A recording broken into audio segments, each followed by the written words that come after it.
재미니까 쟤네들이 조금만 있으면 저희들 보고 할아버지가 뭐라고 이러면서 금방 할 거예요. 주의할 학생들도 제가 가면 목사님 뭘 한다고 그래서요. 그래서 제가 속으로 하는 말은 네가 인생을 안 해. 그런 애들이 인생이 전부요. 이렇게 말합니다. 그래서 오늘 설교 제목이 이것이 인생의 전부인가요? 제가 뭐 대중가요는 별로 좋아하지 않지만 대중가요를 부르는 사람 중에 한 사람 좋아하는 분 있어요. 그분 노래는 부정적인 노래가 하나도 없습니다. 송대관 씨. 우리 동네 사람이기도 하고 제가 고등학교 다닐 때 영생고등학교 다닌 형들이 엽서를 이만큼 가지고 와서 쨍하고 햇들날 엽서 보내라고 해서 엽서도 보내주고 해고 그래서 가수왕이 되기도 하고 그랬던 추억이 있습니다. 그분이 부른 노래 중에 네 박자라고 하는 노래가 있어요. 네가 기쁠 때 내가 노래를 잘하면 불러보겠지만 노래를 못하니까 가사로 불러보겠다. 네가 기쁠 때 내가 슬플 때 누구나 부르는 노래 내려보는 사람도 위를 보는 사람도 어차피 쿵짝이니 쿵차자 네 박자 속에 사랑도 있고 이별도 있고 눈물도 있네. 한 구절 한 곡이 꺾고 넘을 때 우리네 사연을 담은 울고 웃는 인생사 연극 같은 세상사 모두가 네 박자 쿵짝. 나중에 집에 가서 한번 찾아보세요. 이분은 인생은 네 박자라고 이야기합니다. 정말 인생이 네 박자, 이게 전부일까요? 청년기를 지나면, 청년기를 우리가 대부분 30세까지를 청년기라고 이야기를 하고 30세에서부터 대한 노인이 회원이 되어지는 윤석열 날 만 65세 될 때까지는 우리가 중년 이렇게 말합니다. 중년. 제가 중년에 다 끝자락에 걸려 있어서 저를 향해서 하는 설교이기도 하고 또 여러분들을 향해서 하는 이야기이기도 합니다. 이 중년, 나름대로 인생을 정리하고 나름대로 의미를 가지고 살아갑니다. 근데 우리가 영원히 나이를 먹지 않는 누나들도 있습니다. 유관순 누나. 지금 여기 있는 모든 분들이 유관순 할머니 해도 모자랄 그런 분이시죠? 그런데 여전히 우리는 누나라고 이야기를 합니다. 유관순. 지금은 나이가 조금 들어서 중년이 됐습니다. 그래서 중년이 뭐냐? 중년은 인생에서 가장 긴 시간이고 가장 흥미로운 시간이기도 합니다. 인생의 최고의 활력을 경험하기도 하고 또 쇠퇴를 한눈에 볼 수 있을 만큼 인생을 한눈에 내려볼 수 있을 만큼 정상에 오른 시기가 또 중년이라고 합니다. 어떤 사람은 중년을 이렇게 말합니다. 중년은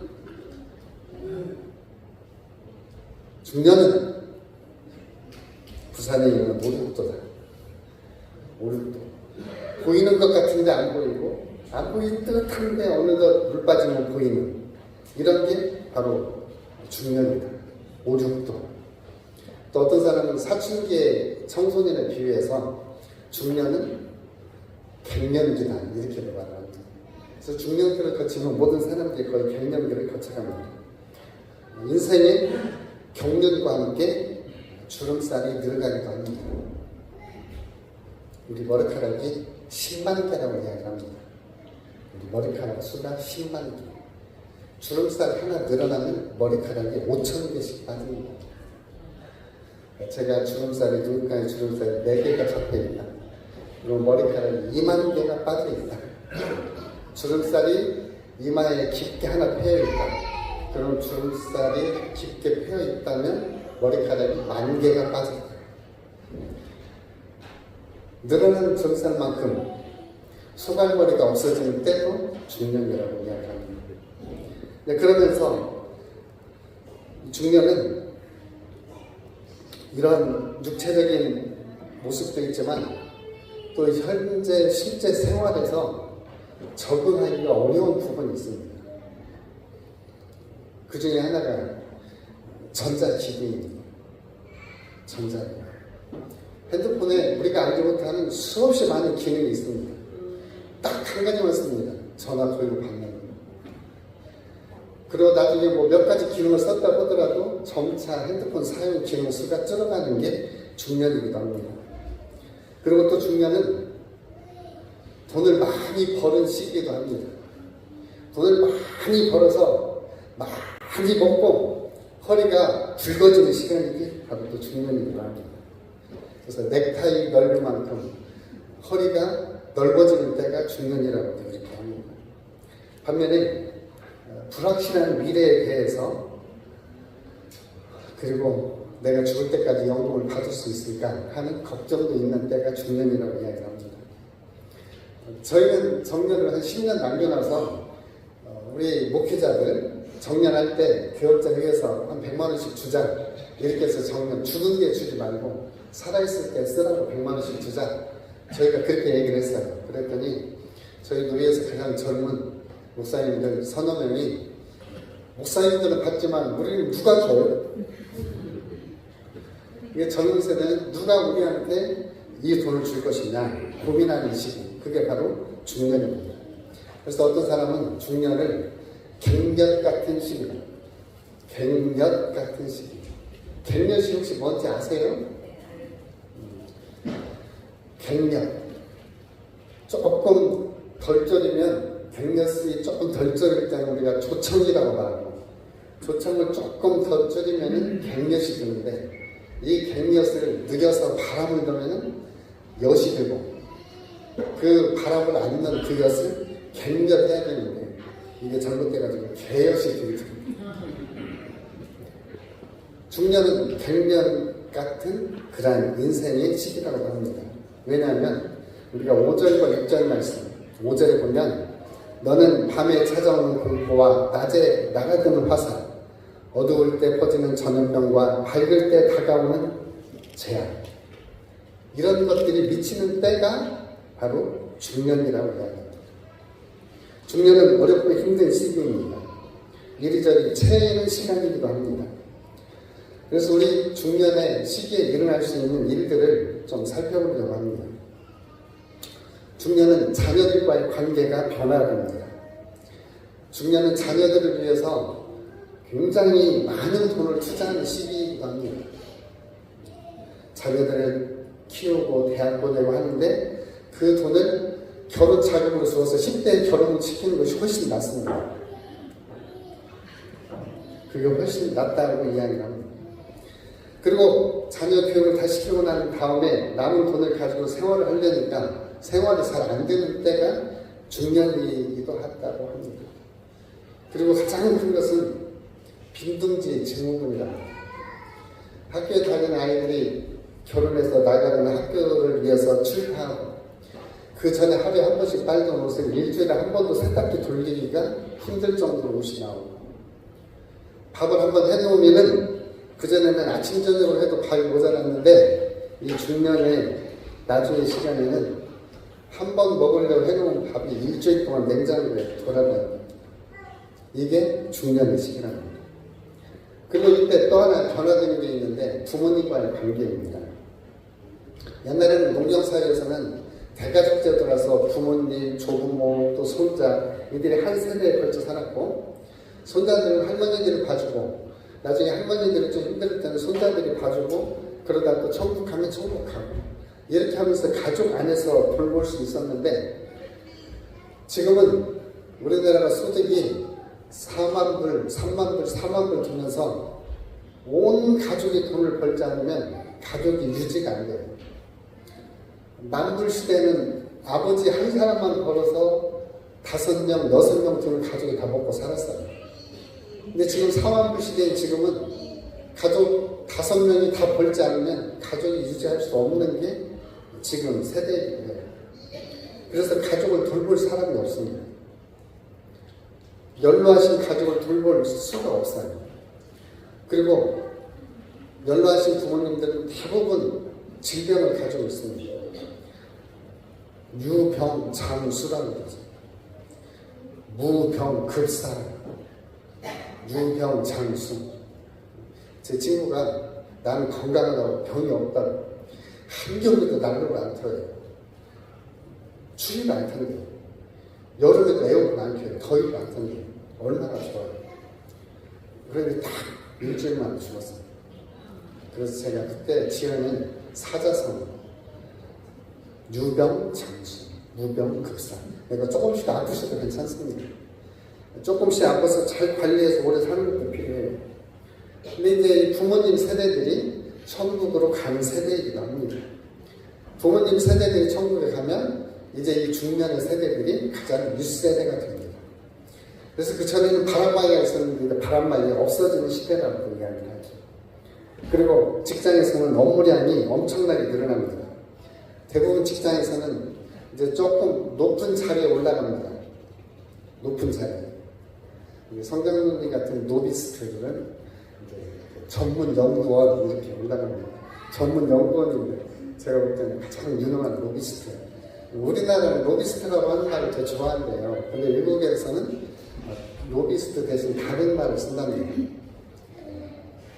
우리나라는 별로 안 좋아하는 용어인데 그 용어는 나중에 여러분들에서 찾아보세요.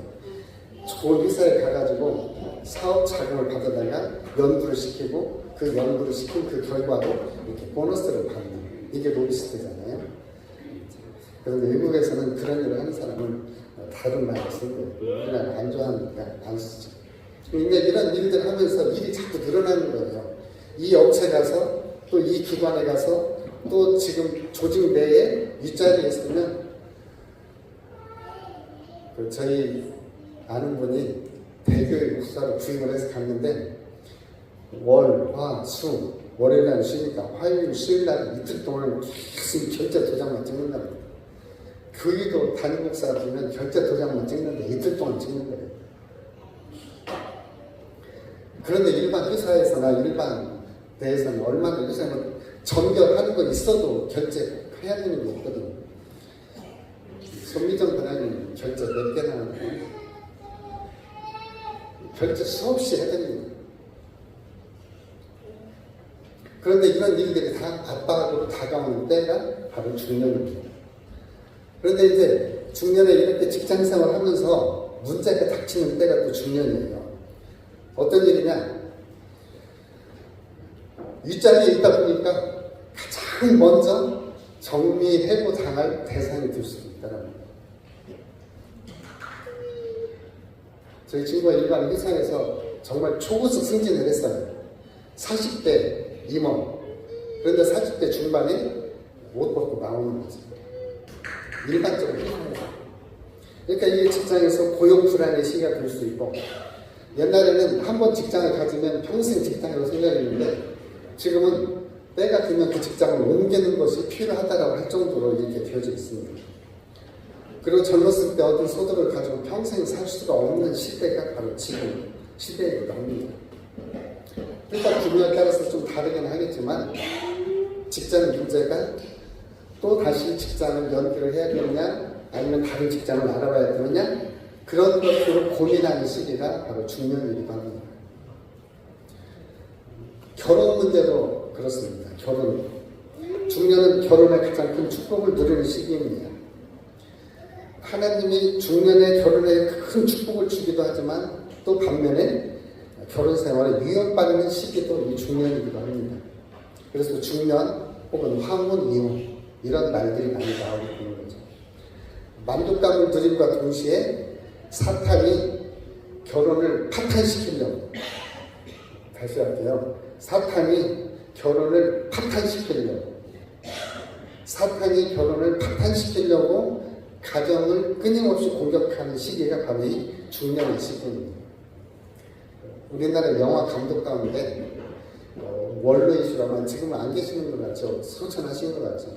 유명한 감독이 있는데 이분은 모든 영화의 주제가 딱 하나랍니다. 남자가 성공하도록 여자가 열심히 후원을 해주고 성공한 남자가 딴 여자를 바람피워서 폭삭 나가는 그런 영화만 주인공만 다르고 스토리만 다르지 그 모든 영화를 다 그렇게 만들었대요. 그래서 어떤 영화 평론가 가서 그 원로 그 감독을 만나서 감독님은 정말 우리나라에 탁월한 유행을 만들고 정말 엄청난 영향을 주는 영화를 많이 만들었습니다. 그러니까 감독이 내 얘기는 딱 하네요. 사람만 바뀌고 배우만 바뀌고 배경만 바뀌었지 전부 다 불륜으로 파탄되는 가정을 그린 영화다. 근데 왜 그 영화가 성공하는 거 보니까 다 도둑놈들. 그렇게. 그러니까 어쩌 보면 사탄이 이 가정을 파탄시키려고 가장 많이 공격하는 때가 바로 중년의 때라고 하는 거예요. 정신적인 피로, 도덕적인 피로가 겹치는 때가 중년이라는 거예요.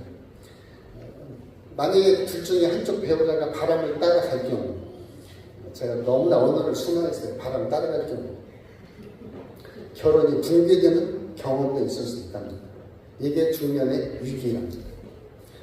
그리고 중년에는 무엇보다도 건강의 위기를 맞이할 수 있습니다. 모든 연령대에 건강에 문제가 있을 수는 있습니다. 그럼에도 불구하고 중년에는 골근격, 뼈하고 근육과 관련된 질병이 많이 생길 수 있는 때입니다. 그런 뼈와 근육에 생기는 질병 때문에 충격을 받을 수도 있지만 거기서만 그치면 괜찮은데 외모가 변합니다. 그리고 똑같이 하는 말이 하나 있습니다. 한번 저 따라 사실래요? 몸이 옛날 같지가 않아. 이게 중년에 똑같이 하는 이야기입니다. 몸이 옛날 같지가 않아. 옛날 같지만 않으면 괜찮은데 중년에 또 이런 착각을 한답니다. 곧 좋아지겠지. 곧 좋아지겠지. 그런데 중년을 거쳐가는 세계의 모든 사람들을 지켜보면 지금보다 더 좋아지지 않는다. 그래서 내리는 결론이 하나 있어요. 지금이 최상이다. 지금이 최상이다. 그리고 중년의 시기는 삶의 정상에 오를 수 있는 때이기도 합니다.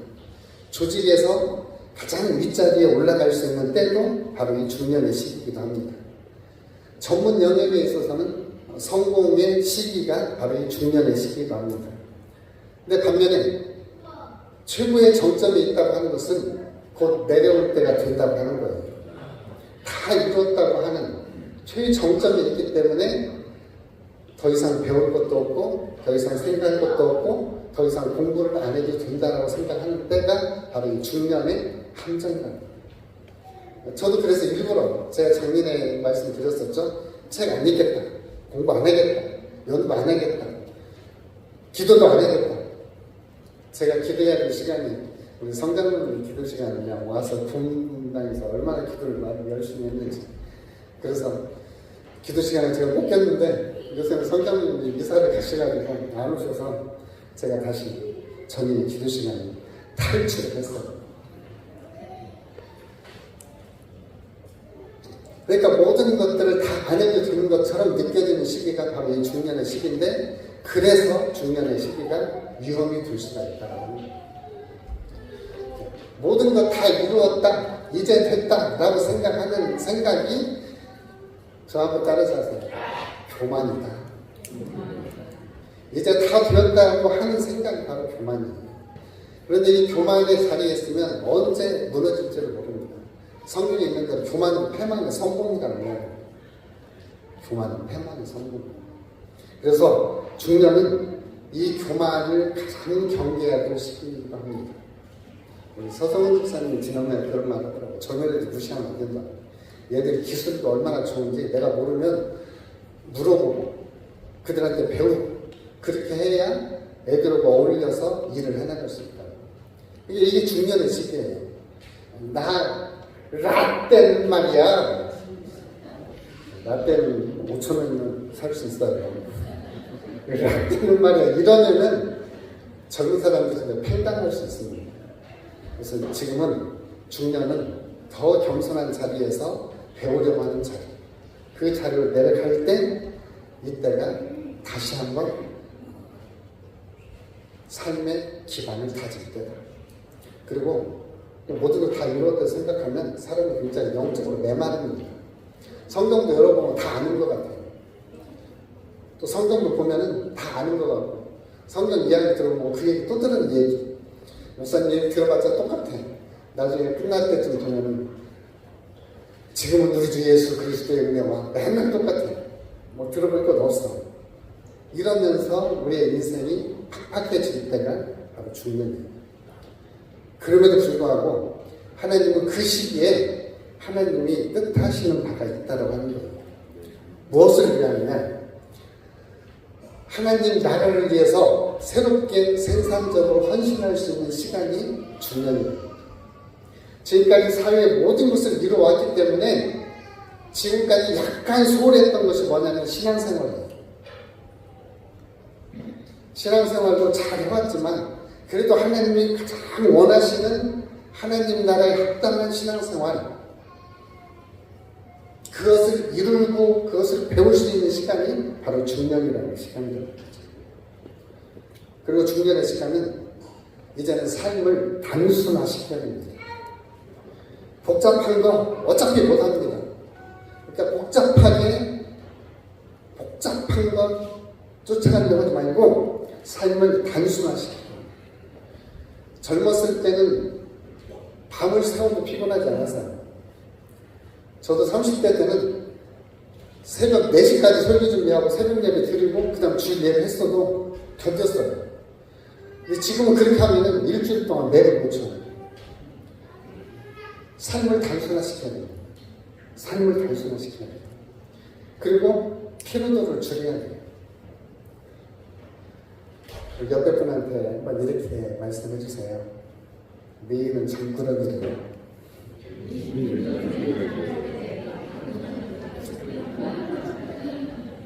특히 예배 시간에 자면 정말 이쁘대요.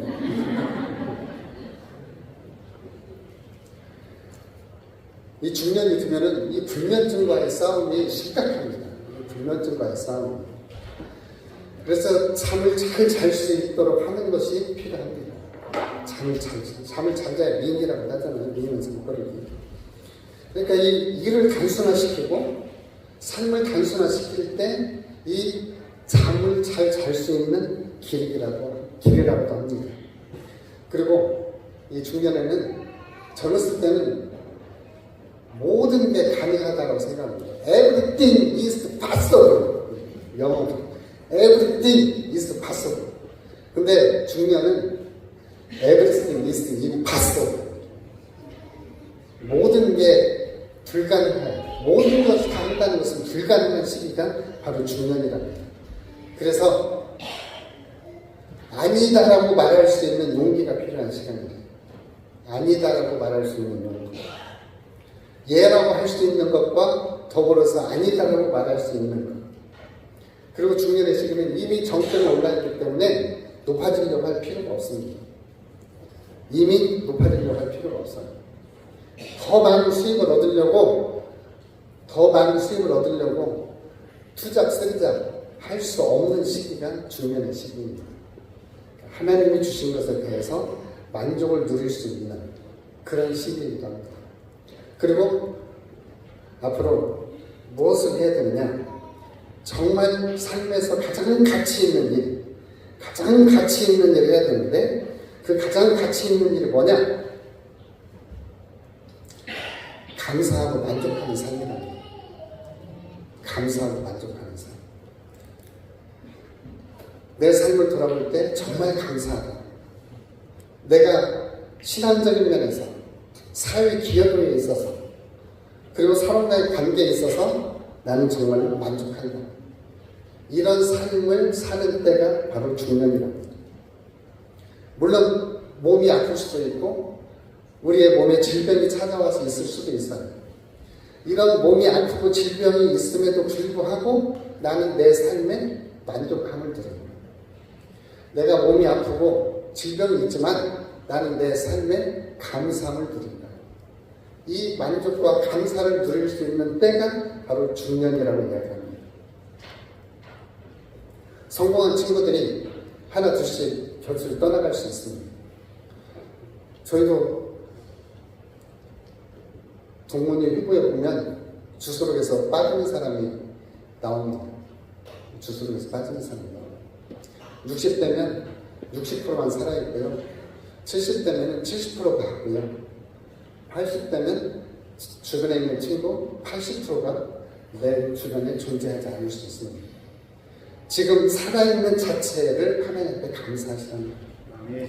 중년의 삶의 최고의 감사는 내가 지금 살아서 하나님을 예배하고 있고, 내가 지금 살아서 옆에 있는 신앙의 것들과 함께 예배하고 있는 것, 이것을 정말로 감사하는 거죠.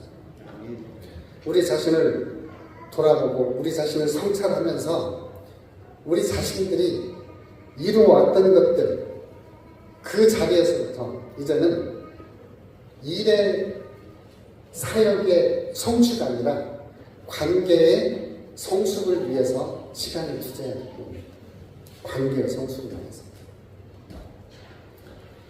저희 가까운 분이 코이카 공사로 이렇게 외국에 나가셨어요. 그러니까 그 형님이 되게 못마땅해요. 왜 못마땅해요? 지금은 같이 살 시간도 얼마 남지 않았는데 왜 부부가 떨어져서 외국에 나가서 헤어졌어 하냐. 인생 살 날 며칠 남지 않았는데. 저나 여러분들의 살 날을 계수해 보십시오. 살 날을 계수해 보면 그리 길지 않다고 하는 시간입니다. 그렇다면 이제 중년은 자기 자신의 영적인 상태를 성찰해 볼 수 있는 기회입니다. 새로운 목적, 새로운 방향, 그 새롭다라고 하는 목적과 방향은 성령께서 주시는 하나님 안에서의 은혜예요. 하나님과 함께 가는 길, 그 길을 선택합니다. 이미 세상에서의 성공은 이룰 만큼 이루었습니다. 이제는 하나님과의 관계에 있어서 그 성숙을 위해서 나가야 할 자리가 아직은 남아있습니다. 하나님과의 관계의 성숙, 하나님께 드리는 헌신, 이것을 꽃피울 수 있는 시간이 바로 중년의 시간입니다. 그리고 무엇보다도 가족과 함께, 그리고 가족과 함께 누려가는 이웃들, 가족과 함께 할 수 있는 이웃들, 이들과 함께 살아가는 삶, 그 삶을 살아가는 것, 그것이 바로 중년의 시간입니다. 지금입니다. 가장 멋진 중년, 하나님께 헌신하는 시간, 그리고 가족과 함께 드리는 감사, 이웃과 신앙의 동료들과 함께 하나님을 예배하는 삶, 이것이 인생의 전부입니다. 이것이 인생의 전부입니다. 기도합니다. 아버지 하나님, 고맙고 감사합니다. 오늘 시인의 말씀을 통해서 우리 인생을 다시 한번 되돌아봅니다. 우리는 지존자의 은밀한 곳에 거주하고 전능자의 그늘 아래서 하나님은 나의 피난처, 하나님은 나의 요새, 내가 의뢰하는 하나님이라고 고백합니다. 어떠한 상황과 어떠한 환난 속에서도 하나님 예배하고 하나님을 사랑하는 사람들과 교제하고 신앙이 성숙해가는 중년, 이것이 인생의 전부임을 다시 한번 고백합니다. 예수님의 이름으로 기도합니다. 아멘.